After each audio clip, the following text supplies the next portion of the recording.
sheekh albaladka gobolka Gabiley Ciise Sheekh Maxamed Warsame oo kamid ah saraakiisha xisbiga mucaaradka ah ee wadani ayaa taageerayaasha xisbiga wadani ee gobolka Gabiley ugu baaqay in ay isku soo baxaan laba cisho ka bacdi mudaharaad salmiya kaasi oo ay kaga soo horjeedaan guri ay kireysteen xisbiga mucaaradka ah ee wadani oo muran ka taagan yahay isla markaasina soo jiitamayay muddooyinkan marka hore waxaan ka jawaabayaa siyaasadahan dhacdhacaa ee dadku marba noqdaan ama ha kaa soo gaadho ama waxaad dareensata ha noqotee aniga waxay la tahay inaan dee siyaasadaha caynkaasi aanay hayn bini'aadanku mowqif bay ku dagaalamaan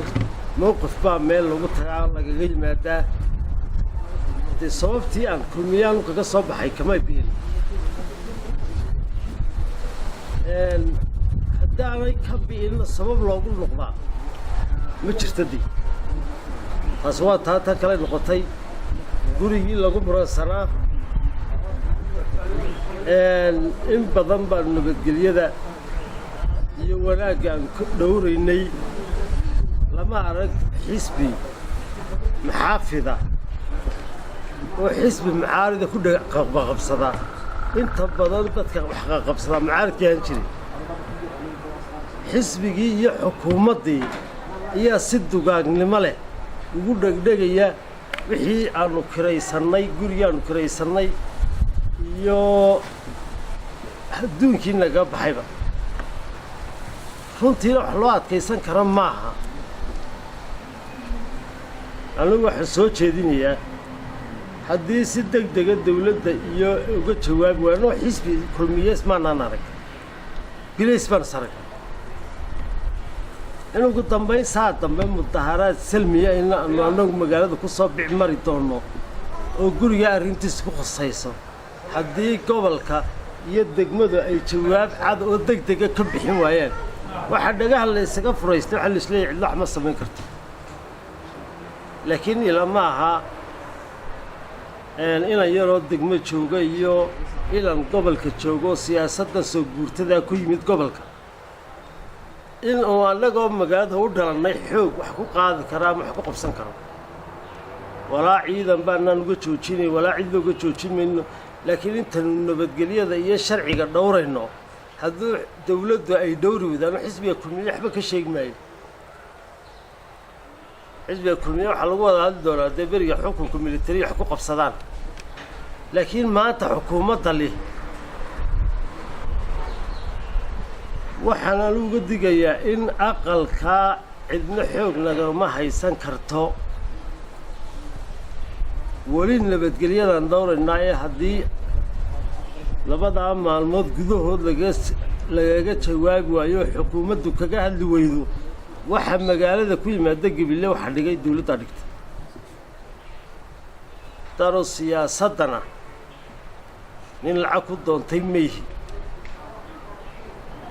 dadweynaha gobolkana waxaan kula talinayaa siyaasadda reerkeennii reer Gabiley xagga dambe kaga yimaadeen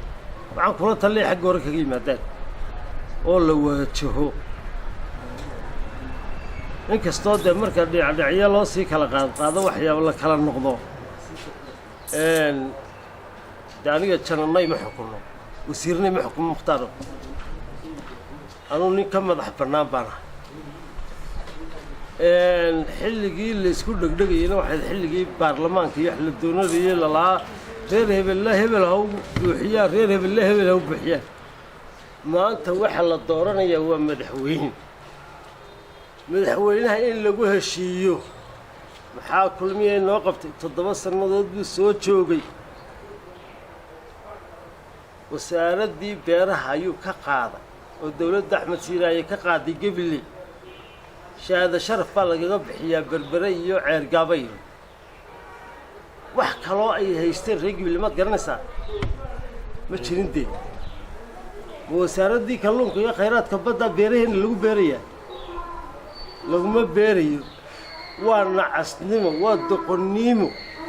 haddii xukuumadda ama xisbiga wax kuu tarada la garan waayo ama ka kuu tari waayo maalin dhow tole xisbiga mucaaradka waddan wax tigidimada alla bilow si weyn loogu soo dhaweeyay waxa la socday rangiisaan kula culus kula gobolka Gabiley oo kan yihiin Abiib Diiriye Ismaaciil yar oo ka soo jeeda gobolka Gabiley si weyn baa loogu soo dhaweeyay idinka maxaa la inaga filayaa marka ay yimaadaan waa run nin indali dadka u jiijira Mukhtaar maalintii dowladda darkiisay in isla maalin isla saacad qura allay badal lagu qabsaday xaflad kaliya waxa loo dan lahaa inay maatidu isku dhacaan tanna si rasmi isku dhacayaan allay badal darkiisay tiyo reexad dhex jooga ka hor ilaa dowladda ka mas'uul weli Gabiley weyn dhowr jeer loo dhaafo Sanbuurna أنا بعرفه الجيست ولا بعرفه بورم شاس قال لنا قد نقط وأنا مش راح نمدح وأنا أطبق الدنيا قبل وأنا محس صوبته ودافع يا ولد كنت يحكي لما وحويا قبل ماشي كلية وكردق يو حرونتي كان بينك الضلك ninka xaruntii kaabeeka dalka Gabiley ka dhigaya dhaaf Mukhtaar ma xudashada iyo haasaawuna u socdaa ala ragga ku taliyay kamida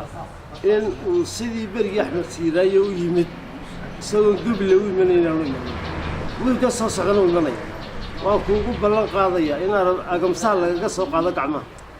halka loo keeno sheekh albeledka gobolka Gabiley Ciise Sheekh Maxamed Warsame sidoo kale waxa uu dhaliilo soo jeediyay wasiirka amniga Soomaaliland Maxamed Muuse Diiriye ilaa wasiirka amniga ayaa yidhi way khaldan yihiin nimaad nootaayadii hor qabatay oo furii Mukhtaar oo hor qabatay oo aqalkii hor qabatay oo miidiyaha caalamkan ka sii daynay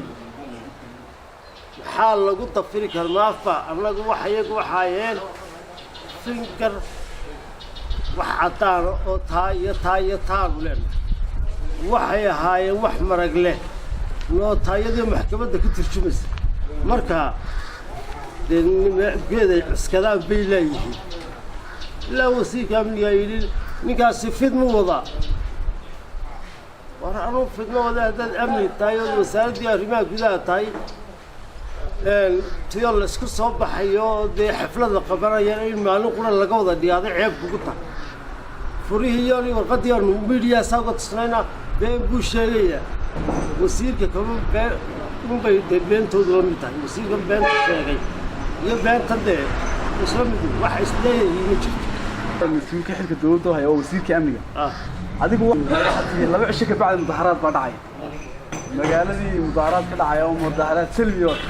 soo birina oran ma xalaabur buu wadaayo dambi buu wadaayo kiis adiga ku soo oogi maayo sidoo kale galgalana ما هو الحقيقة حديث كأخريج هذا الحديث أخريه حلوة بين بشيء